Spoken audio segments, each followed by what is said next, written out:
Shalom saudaraku, berjumpa lagi bersama dengan saya Pendeta Jakob Setio dalam program Sapa Jemaat di Rumah.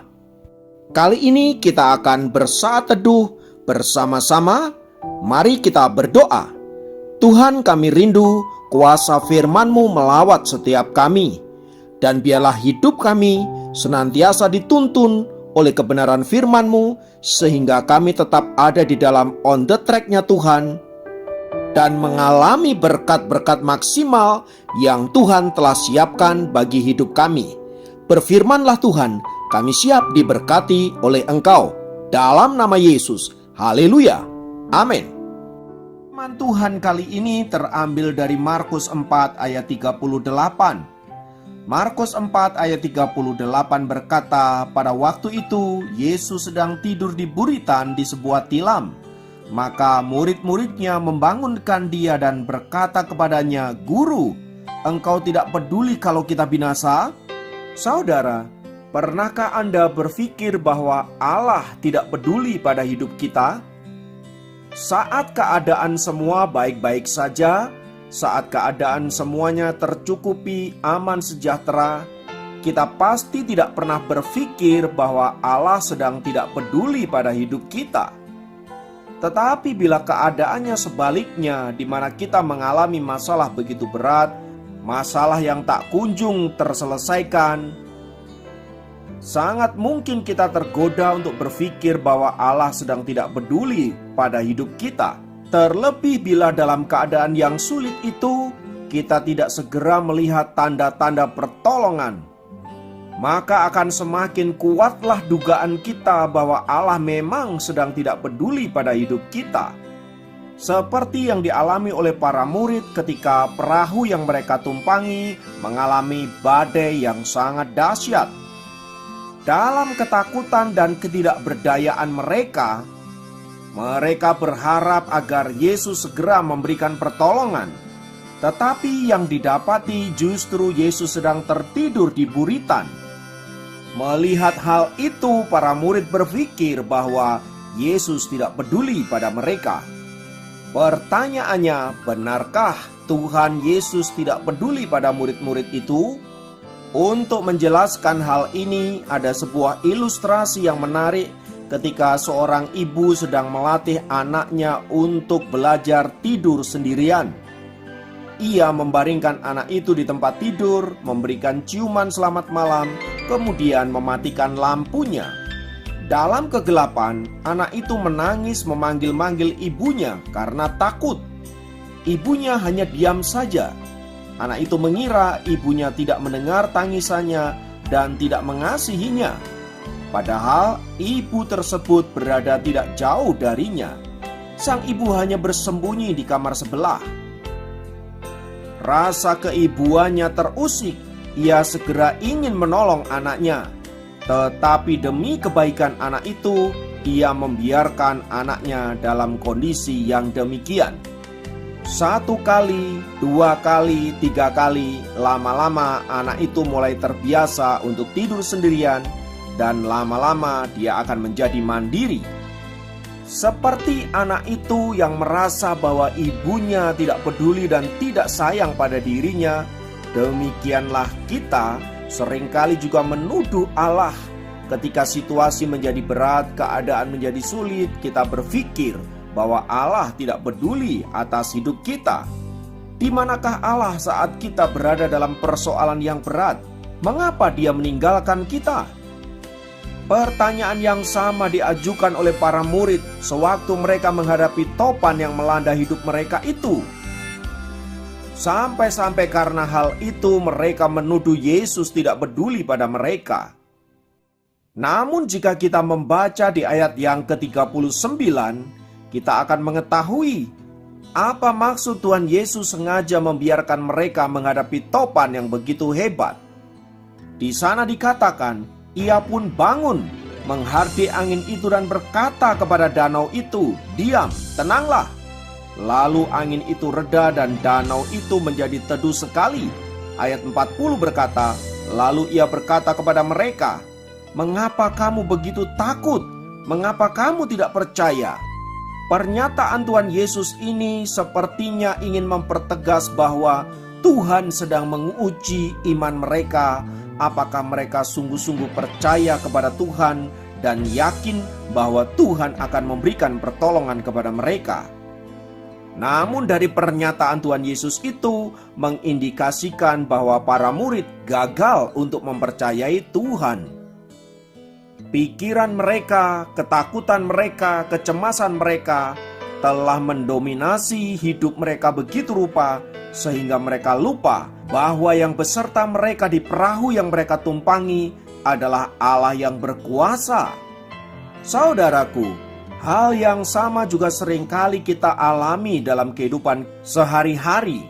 Meskipun seringkali kita berkata bahwa aku percaya kepada Tuhan dan bahwa Tuhan adalah Allah yang ajaib, Tuhan sang penolong, Tuhan yang maha kuasa. Namun saat menghadapi masalah, mengapa semua itu menjadi hilang? Bahkan janji Tuhan yang terdapat di dalam Ibrani 13 ayat yang kelima yang berkata, Aku sekali-kali tidak akan membiarkan engkau dan aku sekali-kali tidak akan meninggalkan engkau. Itu semua lenyap dari pikiran kita. Yang ada adalah kekhawatiran, ketakutan, kecemasan, dan lain sebagainya. Dan karena hal itu, kita tidak bisa melihat pertolongan Tuhan ada di depan mata kita. Saudaraku, lewat firman Tuhan ini kita diajar untuk senantiasa percaya sepenuhnya kepada Tuhan dan bahwa Tuhan adalah Allah yang peduli pada hidup kita. Karena itu, mari kita percayakan hidup kita hanya kepada Dia dan yakinlah bersama dengan Tuhan kita akan bisa melewati berbagai-bagai masalah, bahkan badai kehidupan sekalipun. Terpujilah nama Tuhan, mari kita berdoa. Tuhan, di dalam nama Yesus, kami bersyukur untuk kebenaran firman-Mu dan janji firman-Mu yang berkata bahwa Engkau sekali-kali tidak akan meninggalkan kami. Karena itu kami juga mau percaya bahwa dalam keadaan apapun Engkau selalu ada buat kami. Pertolongan-Mu selalu tepat pada waktunya. Terima kasih untuk setiap karya-Mu Tuhan. Kami mengucap syukur untuk semua itu. Terpujilah Engkau kekal selamanya dalam nama Yesus. Kami berdoa, haleluya, amin. Demikian program Sapa Jemaat kali ini. Sampai jumpa dalam program Sapa Jemaat yang lain. Tuhan Yesus memberkati.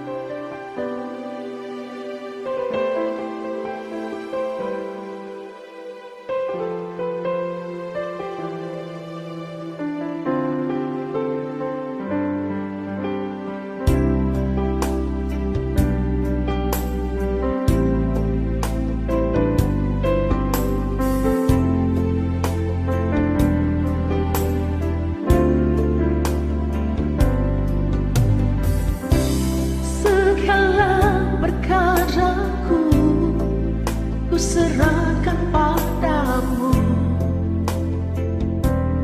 Allah pembelaku, segala kuat hatiku ku taruh di kaki-Mu. Allah pemeliharaku, bila Kau yang membuka pintu, tak ada satu pun dapat menutupnya. Bila Kau yang mengangkat aku, tiada yang dapat merendahkanku.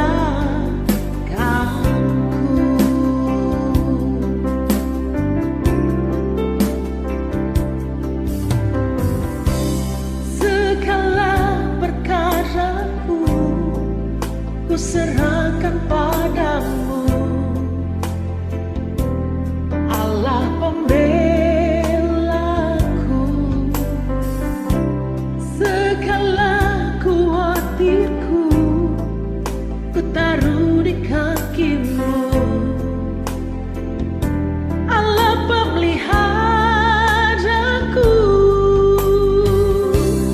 bila Kau yang membuka pintu,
tiada yang dapat